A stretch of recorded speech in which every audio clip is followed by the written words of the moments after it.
ನಮಸ್ಕಾರ. ಇಂದು ಒಂದು ಸ್ಪೆಷಲ್ ಮತ್ತು ಅಪರೂಪದ ವಿಷಯದ ಬಗ್ಗೆ ತಿಳ್ಕೊಳ್ಳೋಣ. ಈ ವಿರುದ್ಧ ಆಹಾರದ ಬಗ್ಗೆ ಗೊತ್ತಿರೋರಲ್ಲಿ ಎರಡು ಕ್ಯಾಟಗರಿ ಜನ ಸಿಗ್ತಾರೆ. ಮೊದಲನೆಯವರು ಇದೆಲ್ಲ ಬರೀ ಹುಚ್ಚು, ಇದಕ್ಕೆ ಯಾವುದೇ ಸೈಂಟಿಫಿಕ್ ಎವಿಡೆನ್ಸ್ ಇಲ್ಲ ಅಂತ ಹೇಳೋರು. ಇನ್ನೊಂದು ಕ್ಯಾಟಗರಿ ಅಯ್ಯಯ್ಯೋ ವಿರುದ್ಧ ಆಹಾರ ತಿಂದುಬಿಟ್ರೆ, ತುಪ್ಪ ಜೇನುತುಪ್ಪ ಸೇರಿಸ್ಕೊಂಡು ತಿಂದುಬಿಟ್ರೆ ಜೀವನೇ ಹೋಗುತ್ತೆ ಅನ್ನುವಂಥವ್ರು. ಆ್ಯಕ್ಚುಲಿ ಇಬ್ಬರು ಹೇಳೋದು ತಪ್ಪೆ. ವಿರುದ್ಧ ಆಹಾರ ನೆಗ್ಲೆಕ್ಟ್ ಮಾಡುವಂಥದ್ದು ಖಂಡಿತ ಅಲ್ಲ. ಇವತ್ತೆಷ್ಟೋ ಸಮಸ್ಯೆಗಳಿಗೆ ಅದೇ ಕಾರಣ. ಹಾಗಂತ ತುಂಬ ಭಯ ಪಟ್ಕೊಂಡು ತಿನ್ನೋದ್ರಲ್ಲೆಲ್ಲ ಇದರಲ್ಲಿ ಏನಾದರೂ ವಿರುದ್ಧ ಆಹಾರ ಇದೆಯಾ ಅಂತ ಯೋಚನೆ ಮಾಡೋ ಅವಶ್ಯಕತೆ ಕೂಡ ಇಲ್ಲ.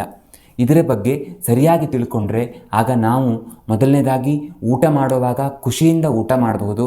ಎರಡನೇದಾಗಿ ಎಷ್ಟೋ ರೋಗಗಳು ಬರೋದನ್ನು ತಡಿಬಹುದು. ಈ ವಿರುದ್ಧ ಆಹಾರದ ದೊಡ್ಡ ಸಮಸ್ಯೆ ಏನಂದರೆ, ರೋಗ ಏನೋ ಬರುತ್ತೆ, ಆದರೆ ಡಾಕ್ಟ್ರ್ ಹತ್ರ ಹೋದಾಗ ಮೆಡಿಸಿನ್ ತಗೊಂಡಾಗ ಮಾತ್ರ ಕಡಿಮೆ ಆಯಿತು, ಬಿಟ್ಟ ತಕ್ಷಣ ಮತ್ತೆ ಶುರುವಾಯಿತು ಅಂತ ಆಗುತ್ತೆ. ಯಾಕೆಂದರೆ 99% ಕೇಸಸಲ್ಲಿ ಈ ಥರ ಒಂದು ತಪ್ಪನ್ನು ಮನೆಯಲ್ಲಿ ಪೇಷಂಟ್ ಮಾಡ್ತಿದ್ದಾನೆ ಅನ್ನೋದು ಡಾಕ್ಟ್ರಿಗೆ ಗೊತ್ತಾಗಿರಲ್ಲ. ಹಾಗಾಗಿ ಈ ತಪ್ಪು ನಡೀತಾನೇ ಇರೋದ್ರಿಂದ ಒಂದು ಸಲ ಗುಣ ಆಯಿತು, ಆಮೇಲೆ 2-3 ತಿಂಗಳಿಗೆ ಮತ್ತೆ ಶುರುವಾಯಿತು ಅನ್ನೋ ಥರ ಆಗುತ್ತೆ. ಹಾಗಾಗಿ ಇಂದು ನಾವು ವಿರುದ್ಧ ಆಹಾರದಿಂದ ಆಗೋ ತೊಂದರೆಗಳೇನು, ಇದರಲ್ಲಿ ಇರುವಂಥ ಟೈಪ್ಸ್ ಯಾವ್ಯಾವುದು, ಇದು ಕೆಟ್ಟದ್ದೇ ಆದರೂ ಕೆಲವರಿಗೆ ವಿರುದ್ಧ ಆಹಾರದಿಂದ ಏನೂ ಸಮಸ್ಯೆ ಆಗಲ್ಲ ಯಾಕೆ, ಮತ್ತು ಈ ವಿರುದ್ಧ ಆಹಾರದ ವಿಷಯದಲ್ಲಿ ನಾವು ಏನು ಮಾಡಬೇಕು, ಇದಿಷ್ಟರ ಬಗ್ಗೆ ತಿಳ್ಕೊಳ್ಳೋಣ. ವಿರುದ್ಧ ಆಹಾರಗಳಿಂದ ತೊಂದರೆನೇ ಇಲ್ಲ ಅಂತ ಆಗಿದ್ದರೆ ಆಯುರ್ವೇದದ ಎಲ್ಲ ಗ್ರಂಥಗಳಲ್ಲಿಯೂ ಇದರ ಬಗ್ಗೆ ವಿವರಣೆ ಇರ್ತಾ ಇರಲಿಲ್ಲ. ಹಾಗಾಗಿ ಇದನ್ನು ನೆಗ್ಲೆಕ್ಟ್ ಮಾಡೋ ಹಾಗಿಲ್ಲ. ವಿರುದ್ಧ ಆಹಾರಗಳಿಂದ ಸುಮಾರು ರೀತಿಯ ತೊಂದರೆಗಳಾಗ್ತವೆ. ಆಯುರ್ವೇದದ ಪ್ರಕಾರ ವಿರುದ್ಧ ಆಹಾರಗಳ ಸೇವನೆ ನಿಧಾನ ವಿಷದ ಹಾಗೆ ಕೆಲಸ ಮಾಡುತ್ತೆ. ಯಾಕೆ ರೋಗ ಬಂತು ಅನ್ನೋ ಕಲ್ಪನೆ ನಮಗೆ ಬರದೇನೆ ನಿಧಾನವಾಗಿ ನಮ್ಮನ್ನು ಇದು ರೋಗಿಗಳನ್ನಾಗಿ ಮಾಡುತ್ತೆ. ವಿಶೇಷವಾಗಿ ನಮ್ಮ ಇಮ್ಯುನಿಟಿ ಕಡಿಮೆ ಆಗುತ್ತೆ, ಡೈಜೆಷನ್ ಸ್ಟ್ರೆಂತ್ ಹಾಳಾಗಿ IBSನಂಥ ಸಮಸ್ಯೆಗಳು ಹುಟ್ಕೊಳ್ಬೋದು. ವಿಶೇಷವಾಗಿ ಚರ್ಮರೋಗಗಳು ಇದರಿಂದ ಬರ್ತವೆ.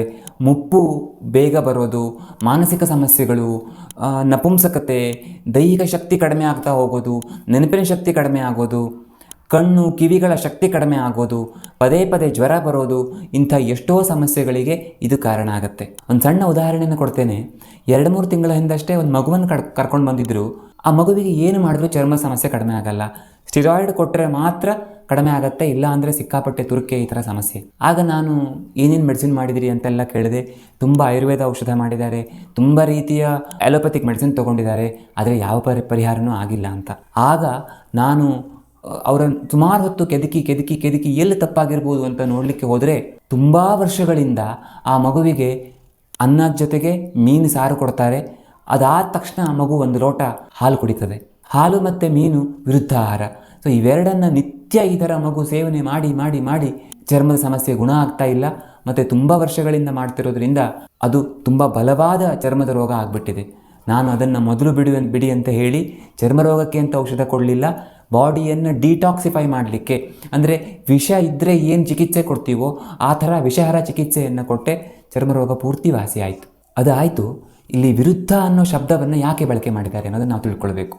ಯಾವುದೇ ಆಹಾರ ಎಷ್ಟೇ ಪೌಷ್ಟಿಕ ಅಥವಾ ಹೆಲ್ದಿ ಆಗಿದ್ದರೂ ಅದನ್ನು ಕೆಲವು ಆಹಾರಗಳ ಜೊತೆಗೆ ಸೇವಿಸಿದಾಗ, ತಪ್ಪು ಪ್ರಮಾಣದಲ್ಲಿ ತಪ್ಪು ಸಮಯದಲ್ಲಿ ಸೇವಿಸಿದಾಗ ಆ ಆಹಾರ ನಮ್ಮ ದೇಹಕ್ಕೆ ಒಳ್ಳೆಯದರ ಬದಲಿಗೆ ಕೆಟ್ಟದ್ದನ್ನೇ ಮಾಡುತ್ತೆ. ಆ ಆಹಾರದ ಗುಣಕ್ಕೂ ಅದರ ಜೊತೆಗೆ ಸೇವಿಸಿದ ಆಹಾರ, ಸೇವಿಸಿದ ಸಮಯ ಅಥವಾ ಪ್ರಮಾಣ ಒಂದಕ್ಕೊಂದು ವಿರುದ್ಧ ಆಗಿರ್ತದೆ. ಉದಾಹರಣೆಗೆ, ಬೆಂಕಿ ಉರಿಲಿಕ್ಕೆ ಗಾಳಿ ಬೇಕು, ಆದರೆ ಅತಿಯಾಗಿ ಗಾಳಿ ಬೀಸಿದರೆ ಇರೋ ಬೆಂಕಿಯೂ ಆರಿ ಹೋಗುತ್ತೆ. ಅದೇ ಥರ ಎಷ್ಟೇ ಒಳ್ಳೆಯ ಪೌಷ್ಟಿಕ ಆಹಾರ ಆದರೂ ಕೂಡ ಸರಿಯಾದ ರೀತಿಯಲ್ಲಿ ಸೇವನೆ ಮಾಡದೆ ಹೋದರೆ, ವಿರುದ್ಧವಾಗಿ ತೆಗೆದುಕೊಂಡ್ರೆ ಅದು ನಮ್ಮ ದೇಹಕ್ಕೆ ಕೆಟ್ಟ ಪರಿಣಾಮವನ್ನೇ ಉಂಟು ಮಾಡುತ್ತೆ. ಬಿಜಾಪುರದ ಬಿಸಿಲಿನಲ್ಲಿ ಉಣ್ಣೆ ಬಟ್ಟೆ ವಿರುದ್ಧ ಆದರೆ ಹಿಮಾಲಯದಲ್ಲಿ ತೆಳ್ಳಗಿನ ಹತ್ತಿ ಬಟ್ಟೆ ವಿರುದ್ಧ. ತುಪ್ಪ ಜೇನುತುಪ್ಪ ಆರೋಗ್ಯಕ್ಕೆ ಅಮೃತ ಸಮಾನವಾದರೂ ಎರಡನ್ನೂ ಸಮ ಪ್ರಮಾಣದಲ್ಲಿ ಸೇವಿಸಿದರೆ ಅದು ವಿಷ. ಆದರೂ ಕೆಲವೊಬ್ಬರಿಗೆ ವಿಶೇಷ ತೊಂದರೆ ಆಗಲ್ಲ ಅಂತ ಆಯುರ್ವೇದ ಹೇಳುತ್ತೆ.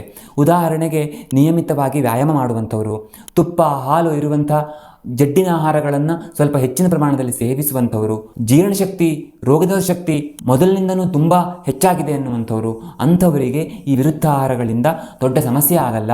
ಆದರೂ ನಿಧಾನವಾಗಿ ಬಿಟ್ಟುಬಿಡಬೇಕು ಅಂತ ಅಷ್ಟಾಂಗ ಹೃದಯದಲ್ಲಿ ಹೇಳ್ತಾರೆ. ಒಂದು ವೇಳೆ ವಿರುದ್ಧ ಆಹಾರಗಳನ್ನು ಸೇವನೆ ಮಾಡಿರುವುದರಿಂದ ತೊಂದರೆಗಳು ಆಗ್ಬಿಟ್ಟಿವೆ, ಅಥವಾ ಈಗ ನಾನು ಈ ಥರ ತಪ್ಪು ಮಾಡಿದ್ದೇನೆ ಅಂತ ನಿಮಗೆ ಅನಿಸ್ತಾ ಇದ್ದರೆ, ಮೊದಲನೇದಾಗಿ ವಿಷವನ್ನು ಕಡಿಮೆ ಮಾಡುವಂಥ ಆಹಾರ ಪದಾರ್ಥಗಳನ್ನು ಹೆಚ್ಚಾಗಿ ಸೇವಿಸಬೇಕು.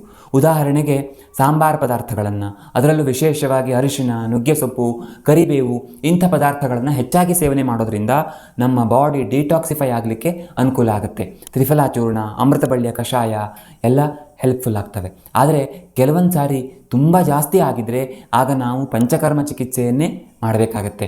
ಅದರಿಂದ ಇಡೀ ದೇಹ ಶುದ್ಧ ಆಗಿ ಇಷ್ಟು ದಿವಸದಿಂದ ಕಲೆಕ್ಟ್ ಆಗಿರುವಂಥ ಟಾಕ್ಸಿನ್ಸ್ ಹೊರಗೆ ಹೋಗಲಿಕ್ಕೆ ಸಾಧ್ಯ ಆಗುತ್ತೆ. ಆದರೆ ಇಲ್ಲಿ ವಿರುದ್ಧ ಆಹಾರ ಅಂದ ತಕ್ಷಣ ಯಾವುದೋ 2 ಐಟಮ್ಸನ್ನು ಮಿಕ್ಸ್ ಮಾಡಿದರೆ ಅದು ವಿರುದ್ಧ, ಇನ್ಕಾಂಪಿಟೇಬಲ್ ಫುಡ್ಸ್ ಅಂತ ನಾವು ಅಂದ್ಕೊಳ್ತೇವೆ, ಅಥವಾ ಆ ಥರ ಟ್ರಾನ್ಸ್ಲೇಟ್ ಮಾಡ್ತಾರೆ. ಆ್ಯಕ್ಚುಲಿ ಹಾಗಲ್ಲ. 18 ರೀತಿಯ ವಿರುದ್ಧಗಳನ್ನು ಆಯುರ್ವೇದ ಹೇಳುತ್ತೆ. ಈ 18ರಲ್ಲಿ ಯಾವುದನ್ನು ನಾವು ಮಾಡಬಾರ್ದು. ಆದರೆ ಪ್ರಾಕ್ಟಿಕಲಿ ನಿಮಗೆ ಉಪದೇಶ ಮಾಡ್ತಾ ಇರೋ ನನ್ನ ಹತ್ರ ಕೂಡ ಅದನ್ನು 100ಕ್ಕೆ 100ರಷ್ಟು ಫಾಲೋ ಮಾಡಲಿಕ್ಕೆ ಸಾಧ್ಯ ಆಗೋದಿಲ್ಲ. ಹಾಗಾಗಿ ಎಷ್ಟು ಸಾಧ್ಯವೋ ಅಷ್ಟು ಫಾಲೋ ಮಾಡಲಿಕ್ಕೆ ನಾವು ಪ್ರಯತ್ನ ಮಾಡಬೇಕು. ಮೊದಲನೇದು ದೇಶ ವಿರುದ್ಧ. ಆ ಪ್ರದೇಶದ ವಾತಾವರಣಕ್ಕೆ ವಿರುದ್ಧವಾದ ರೀತಿಯಲ್ಲಿ ಆಹಾರವನ್ನು ಸೇವಿಸೋದು ಅಂತ ಅರ್ಥ. ಉದಾಹರಣೆಗೆ ಮಂಗಳೂರಿನಲ್ಲಿ ದಿನಕ್ಕೆ 5 ಲೀಟರ್ ನೀರು ಕುಡಿಯೋದು ಆರೋಗ್ಯದಾಯಕ. ಆದರೆ ಮಡಿಕೇರಿಯ ತಂಪು ವಾತಾವರಣದಲ್ಲಿ ಅಷ್ಟೇ ನೀರನ್ನು ಕುಡಿದರೆ ಅದು ದೇಶ ವಿರುದ್ಧ ಆಗ್ತದೆ. ಎರಡನೇದು ಕಾಲ ವಿರುದ್ಧ. ಅಂದರೆ ನಮ್ಮ ವಯಸ್ಸು, ಹಗಲು, ರಾತ್ರಿ ಮತ್ತು ಈ ಬೇಸಿಗೆಗಾಲ, ಚಳಿಗಾಲ, ಮಳೆಗಾಲ ಇಂಥ ಕಾಲಕ್ಕೆ ತಕ್ಕಂಥ ಆಹಾರ ಅಲ್ಲದೆ ಹೋದರೆ ಅದು ಕಾಲ ವಿರುದ್ಧ ಆಗ್ತದೆ. ಉದಾಹರಣೆಗೆ ಅತಿ ಚಳಿಗಾಲದಲ್ಲಿ ನಾವು ಐಸ್ ಕ್ರೀಮ್ ತಿಂತೇವೆ, ಬಿರು ಬೇಸಿಗೆಯಲ್ಲಿ ಮಿರ್ಚಿ ತಿಂತೇವೆ, ರಾತ್ರಿ ಮಲಗುವಾಗ ಹೆವಿ ಫುಡ್ ತಿಂತೇವೆ. ಈ ಥರ ತಪ್ಪುಗಳು ಕಾಲ ವಿರುದ್ಧ ಅಂತ ಕರೆಸ್ಕೊಳ್ತವೆ. ಇನ್ನು ಅಗ್ನಿ ವಿರುದ್ಧ ಅಂದರೆ ನಮ್ಮ ಜೀರ್ಣಶಕ್ತಿಯನ್ನು ಗಮನಿಸದೇನೆ ನಾವು ಆಹಾರ ಸೇವಿಸೋದು ಅಂತ ಅರ್ಥ. ಉದಾಹರಣೆಗೆ ನಮಗೆ ಜ್ವರ ಇದೆ, ಜ್ವರ ಇರುವಾಗ ಸಹಜವಾಗಿ ಅಗ್ನಿಮಾಂದ್ಯ ಆಗಿರುತ್ತೆ.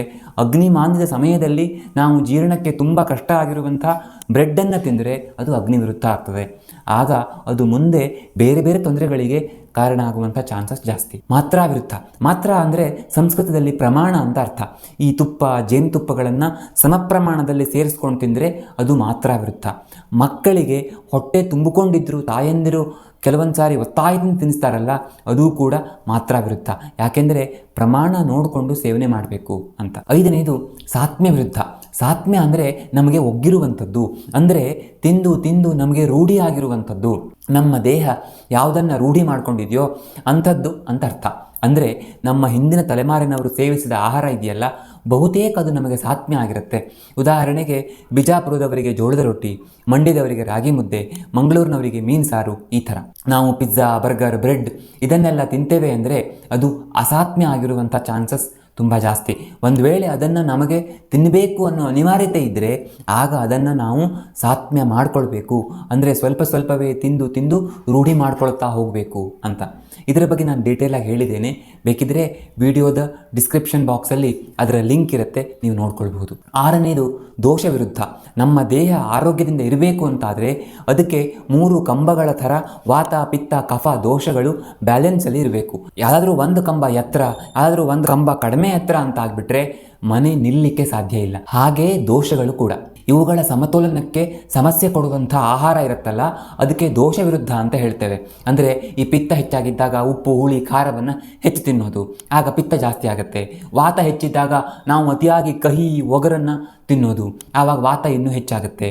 ಕಫದೋಷ ಜಾಸ್ತಿ ಇರುವಾಗ ಕರಿದ ಪದಾರ್ಥಗಳನ್ನು, ಜೀರ್ಣಕ್ಕೆ ಹೆವಿ ಇರುವಂಥ ಫುಡ್ ತಿನ್ನೋದು, ಆಗ ಅದು ದೋಷ ವಿರುದ್ಧ ಆಗುತ್ತೆ. ಏಳನೇದು ಸಂಸ್ಕಾರ ವಿರುದ್ಧ. ಅಂದರೆ ತಪ್ಪು ರೀತಿಯಲ್ಲಿ ಸಂಸ್ಕಾರ ಮಾಡಿದ್ದು, ಅಂದರೆ ಆ ಥರ ತಯಾರು ಮಾಡಿದ್ದು, ಆಗ ಅದು ಸಂಸ್ಕಾರ ವಿರುದ್ಧ ಆಗುತ್ತೆ.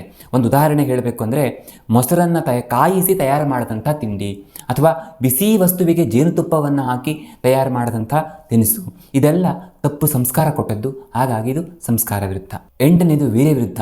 ಅಂದರೆ ಈ ಶೀತ ಮತ್ತು ಉಷ್ಣ ಗುಣಕ್ಕೆ ಸಂಬಂಧಪಟ್ಟಿದ್ದು ಅಂತ ಅರ್ಥ.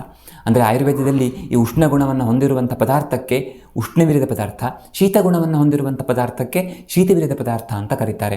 ಸೊ ಪ್ರತಿ ಆಹಾರ ಅಥವಾ ಔಷಧವನ್ನು ಶೀತವೀರ್ಯ ಅಥವಾ ಉಷ್ಣವೀರ್ಯ ಅಂತ ಆಯುರ್ವೇದದಲ್ಲಿ ವಿವರಣೆ ಇದೆ. ಈ ಎರಡನ್ನು ಕೆಲವೊಮ್ಮೆ ಸೇರಿಸಬಾರ್ದು ಅಂತ. ಉದಾಹರಣೆಗೆ ಹಾಲು ಮತ್ತು ಮೀನು ಎರಡು ಒಂದಕ್ಕೊಂದು ವಿರುದ್ಧ ಗುಣವನ್ನು ಹೊಂದಿರುವಂಥದ್ದು. ಹಾಲು ಶೀತವೀರ್ಯದ್ದಾಗಿದ್ದರೆ ಮೀನು ಉಷ್ಣವೀರ್ಯದ್ದು. ಹಾಗಾಗಿ ಎರಡನ್ನು ಸೇರಿಸಿ ಸೇವನೆ ಮಾಡಿದರೆ ಅದು ವೀರ್ಯ ವಿರುದ್ಧ ಆಗ್ತದೆ. ಅಂದರೆ ಅದರ ಅರ್ಥ ನೀವು ಉಷ್ಣ ಗುಣವಿರುವಂಥದ್ದು ಒಂದು, ಶೀತ ಗುಣವಿರುವಂಥದ್ದು ಇನ್ನೊಂದನ್ನು ಸೇರಿಸಲೇಬಾರ್ದು ಅಂತ ಅಲ್ಲ. ಕೆಲವೊಂದು ಈ ಡೆಡ್ ಆಪೋಸಿಟ್ ಅಂತ ಹೇಳ್ತೀವಲ್ಲ, ಒಂದು ಉತ್ತರ ಧ್ರುವ ಇನ್ನೊಂದು ದಕ್ಷಿಣ ಧ್ರುವ, ಈ ಥರ ಇದ್ದರೆ ಅಂಥವುಗಳನ್ನು ಮಾತ್ರ ಸೇರಿಸಬಾರ್ದು ಅಂತ. ಇನ್ನು ಕೋಷ್ಠ ವಿರುದ್ಧ, ಆಯುರ್ವೇದವನ್ನು ಅಧ್ಯಯನ ಮಾಡದೇ ಇರೋರಿಗೆ ಇದನ್ನು ಅರ್ಥ ಮಾಡ್ಕೊಳ್ಳೋದು ಕಷ್ಟ. ಕೋಷ್ಠ ಅಂದರೆ ನಮ್ಮ ಹೊಟ್ಟೆಗೆ ಸಂಬಂಧಪಟ್ಟಿದ್ದು. ಕೋಷ್ಠ ವಿರುದ್ಧವಾದಂಥ ಆಹಾರ ತಗೊಂಡ್ರೆ ನಮಗೆ ಅತಿಯಾಗಿ ಮಲಬದ್ಧತೆ ಅಥವಾ ಭೇದಿ ಆಗುತ್ತೆ. ಅವಸ್ಥಾ ವಿರುದ್ಧ ಅಂದರೆ ಆರೋಗ್ಯದ ಅವಸ್ಥೆಯಲ್ಲಿ ರೋಗ ಹೆಚ್ಚಾಗುವಂಥ ಆಹಾರ ಸೇವಿಸೋದು ಅವಸ್ಥಾ ವಿರುದ್ಧ. ಅಂದರೆ ನೆಗಡಿ ಇದ್ದಾಗ ಐಸ್ ಕ್ರೀಮ್ ತಿನ್ನೋದು, ಪಿತ್ತ ಆಗಿರುವಾಗ ಹುಳಿ ಮಾವಿನಕಾಯಿ ತಿನ್ನೋದು, ಹೀಗೆ. ಕ್ರಮ ವಿರುದ್ಧ, ಆಹಾರ ಸೇವಿಸುವಾಗ ಕೂಡ ಅದಕ್ಕೆ ಒಂದು ಕ್ರಮ ಅಂತ ಇದೆ. ಸಿಹಿ, ಹುಳಿ, ಉಪ್ಪು, ಕಹಿ, ಖಾರ, ಒಗರು, ಈ ಕ್ರಮದಲ್ಲಿ ಆಹಾರ ಸೇವಿಸೋದು ಒಳ್ಳೆಯದು ಅಂತ. ಹಾಗಾಗಿ ಊಟದ ಪ್ರಾರಂಭದಲ್ಲಿ ನಾವು ಸಿಹಿಯನ್ನು ತಿಂದು ಪ್ರಾರಂಭ ಮಾಡಿದರೆ ಊಟದ ಕೊನೆಯಲ್ಲಿ ಮಜ್ಜಿಗೆಯನ್ನು ಕುಡಿಯೋದು ಆರೋಗ್ಯಕ್ಕೆ ಒಳ್ಳೆಯದು. ಅದನ್ನು ನಾವು ಉಲ್ಟಾ ಪಲ್ಟಾ ಮಾಡಿದರೆ ಊಟದ ಪ್ರಾರಂಭದಲ್ಲಿ ಹೋಟೆಲ್ನಲ್ಲಿ ಕೊಡುವಂಥ ಖಾರ, ಹುಳಿ ಇರುವಂಥ ಸ್ಟಾರ್ಟರ್ಗಳನ್ನು ತಿಂದು ಆಮೇಲೆ ಊಟ ಮಾಡ್ತೇವೆ ಅಂತಾದರೆ ಅದು ಕ್ರಮ ವಿರುದ್ಧ. ನಿತ್ಯ ನಾವು ಈ ಥರ ತಪ್ಪು ಮಾಡೋದ್ರಿಂದ ಮುಂದೆ ಸಮಸ್ಯೆಗಳಾಗೋದು ಖಂಡಿತ. ಪರಿಹಾರ ವಿರುದ್ಧ, ಒಂದು ಆಹಾರ ಸೇವಿಸಿದ ನಂತರ ಅದಕ್ಕೆ ವಿರುದ್ಧ ಆಗಿರುವಂಥ ಇನ್ನೊಂದು ಆಹಾರ ಸೇವಿಸೋದು ಪರಿಹಾರ ವಿರುದ್ಧ ಆಗುತ್ತೆ. ಉದಾಹರಣೆಗೆ ಊಟ ಆದ ಕೂಡಲೇ ಐಸ್ ಕ್ರೀಮ್ ತಿನ್ನೋದು, ಜೇನುತುಪ್ಪ ತಿಂದ ತಕ್ಷಣ ಬಿಸಿನೀರನ್ನು ಕುಡಿಯೋದು, ಇವೆಲ್ಲ ಪರಿಹಾರ ವಿರುದ್ಧ. ಉಪಚಾರ ವಿರುದ್ಧ, ಆಯುರ್ವೇದ ಚಿಕಿತ್ಸೆಗಳನ್ನು ತೆಗೆದುಕೊಂಡ ನಂತರ ಡಾಕ್ಟರ್ ಹೇಳಿರುವಂಥ ಪಥ್ಯ ಇರುತ್ತಲ್ಲ, ಅದನ್ನು ಫಾಲೋ ಮಾಡದೆ ಇನ್ನೇನನ್ನೋ ತಿಂದರೆ ಅದು ಉಪಚಾರ ವಿರುದ್ಧ ಆಗುತ್ತೆ. ಎಷ್ಟೋ ಬಾರಿ ನಾವು ನೋಡ್ತೇವೆ, ತುಂಬ ಚೆನ್ನಾಗಿ ಪಂಚಕರ್ಮ ಚಿಕಿತ್ಸೆ ಆಗಿರುತ್ತೆ, ಆದರೆ ನಂತರ ಒಂದು ವಾರ ನಾವು ಪಥ್ಯ ಹೇಳಿರ್ತೇವೆ, ಆ ಪಥ್ಯನ ಫಾಲೋ ಮಾಡದೇ ಇರೋರಿಗೆ ಸೈಡ್ ಎಫೆಕ್ಟ್ಸ್ ಆಗಿರುವಂಥ ಚಾನ್ಸಸ್ ತುಂಬ ಜಾಸ್ತಿ ಇರುತ್ತೆ. ಇದು ಉಪಚಾರ ವಿರುದ್ಧ. 14ನೇದು ಪಾಕ ವಿರುದ್ಧ, ಆಹಾರ ತಯಾರು ಮಾಡುವಾಗ ಪಾಕದಲ್ಲಿ ಮಾಡುವಂಥ ತಪ್ಪು. ಉದಾಹರಣೆಗೆ ಏನನ್ನಾರು ಅತಿಯಾಗಿ ಕಾಯಿಸೋದು, ಅತಿಯಾಗಿ ಕರಿಯೋದು, ಈ ಥರ. ಕರೆದದ್ದು ತಿನ್ನಬಾರ್ದು ಅಂತ ಆಯುರ್ವೇದ ಹೇಳಲ್ಲ, ಆದರೆ ಅತಿಯಾಗಿ ಕರೆದಿರುತ್ತಲ್ಲ ಡೀಪ್ ಫ್ರೈಡ್, ಅದು ಪಾಕ ವಿರುದ್ಧ. ಸಂಯೋಗ ವಿರುದ್ಧ ಅಂದರೆ ಅಮೃತ ಸಮಾನವಾದಂಥ ಗುಣವನ್ನು ಹೊಂದಿರುವಂಥ ಆಹಾರ ಪದಾರ್ಥಗಳಾದರೂ ಒಂದಕ್ಕೊಂದು ವಿರುದ್ಧವಾಗಿದ್ದರೆ ಅದು ಸಂಯೋಗ ವಿರುದ್ಧ ಆಗುತ್ತೆ. ಉದಾಹರಣೆಗೆ ಹಾಲಿನ ಜೊತೆಗೆ ಉಪ್ಪು, ಹುಳಿ ಇರುವಂಥ ಪದಾರ್ಥಗಳನ್ನು ಸೇರಿಸಿಕೊಂಡು ಸೇವನೆ ಮಾಡೋದು. ಬೆಸ್ಟ್ ಉದಾಹರಣೆ ಕೊಡಬೇಕು ಅಂದರೆ ಫ್ರೂಟ್ ಸಲಾಡ್. ಹಾಗಾಗಿ ನಾವು ಹೇಳ್ತೇವೆ ಹಾಲಿಗೂ ಉಳಿದ ಆಹಾರಕ್ಕೂ ಕನಿಷ್ಠ 45 ನಿಮಿಷ ಗ್ಯಾಪ್ ಬಿಡಬೇಕು ಅಂತ. ಹೃತ್ ವಿರುದ್ಧ ಅಂದರೆ ನಮ್ಮ ಮನಸ್ಸಿಗೆ ಇಷ್ಟ ಇಲ್ಲದೆ ಇರುವಂಥ ಆಹಾರ ಸೇವಿಸೋದು ಅಂತ. ಆಹಾರ ಸೇವಿಸುವಂಥ ಮನಸ್ಥಿತಿಯಲ್ಲಿ ಇಲ್ಲದೆ ಇರುವಾಗ ತುಂಬ ದುಃಖ ಹಾಕ್ಕೊಂಡಿದೆ, ಊಟ ಬೇಡವೇ ಬೇಡ ಅನಿಸುತ್ತೆ ಅಂಥ ಸಂದರ್ಭದಲ್ಲಿ ಕೂಡ ನಾವು ಆಹಾರ ಸೇವನೆ ಮಾಡಬಾರ್ದು ಅಂತ. ಇದು ಹೃತ್ ವಿರುದ್ಧ. ಸಂಪತ್ ವಿರುದ್ಧ ಅಂದರೆ ಈ ದೋಷಪೂರಿತವಾಗಿರುವಂಥ ಕೆಮಿಕಲ್ಸ್ ತುಂಬ ಇರುವಂಥ ಒಳ್ಳೆಯ ಕ್ವಾಲಿಟೀಸ್ ಹೊಂದಿಲ್ಲದೇ ಇರುವಂಥ ಆಹಾರ ಅಂತ ನಾವು ಹೇಳ್ಬೋದು. ಇವತ್ತು ನಾವು ತಿಂತ ಇರೋದೆಲ್ಲ ಬಹುತೇಕ ಸಂಪತ್ ವಿರುದ್ಧನೇ. ಯಾವ ಆಹಾರದಲ್ಲೂ ಸಂಪತ್ತಿಲ್ಲ. ಕೊನೆಯದು ವಿಧಿ ವಿರುದ್ಧ ಅಂದರೆ ಆಯುರ್ವೇದದಲ್ಲಿ ಆಹಾರ ಸೇವನೆಗೆ ಸುಮಾರು ನಿಯಮಗಳನ್ನು ಹೇಳಿದ್ದಾರೆ. ಅದಕ್ಕೆ ವಿರುದ್ಧವಾಗಿ ನಾವು ಊಟ ಮಾಡೋದಿದೆಯಲ್ಲ, ಅದು ವಿಧಿ ವಿರುದ್ಧ ಆಗುತ್ತೆ. ಉದಾಹರಣೆಗೆ ಆಯುರ್ವೇದದ ಪ್ರಕಾರ ಬಿಸಿ ಮಾಡಿದ ಪದಾರ್ಥಗಳನ್ನು ತಣ್ಣಗಾಗೋ ಮೊದಲೇ ತಿನ್ನಬೇಕು ಅಂತ ನಾವು ಫ್ರಿಜ್ಜಲ್ಲಿ ಇಟ್ಕೊಂಡು ತಿಂತೇವೆ, ಅದು ವಿಧಿ ವಿರುದ್ಧ ಆಗತ್ತೆ. ಊಟ ಮಾಡುವಾಗ ಮನಸ್ಸನ್ನು ಊಟದಲ್ಲಿಯೇ ಇಟ್ಟು ಮಾಡಬೇಕು, ಎಲ್ಲೋ ಟಿ ವಿ ನೋಡ್ತಾ ಮೊಬೈಲ್ ನೋಡ್ತಾ ಮಾಡಬಾರ್ದು ಅಂತ ಹೇಳ್ತಾರೆ. ನಾವು ಅದನ್ನೇ ತಪ್ಪು ಮಾಡಿದರೆ ಅದು ಕೂಡ ವಿಧಿ ವಿರುದ್ಧ ಆಗುತ್ತೆ. ಇದರ ಬಗ್ಗೆ ಡೀಟೇಲ್ ಆಗಿ ನಾನು ಆಯುರ್ವೇದ ತೋರಿದ ದಾರಿ ಆ ವಿಡಿಯೋಸಲ್ಲಿ ಹೇಳಿದ್ದೇನೆ, ನೀವು ಬೇಕಿದ್ದರೆ ನೋಡ್ಕೊಳ್ಬೋದು. ಮುಂದಿನ ವಿಡಿಯೋದಲ್ಲಿ ಇನ್ನೊಂದು ವಿಶೇಷ ವಿಷಯತೆಗೆ ಸಿಗ್ತೇನೆ. ಧನ್ಯವಾದ.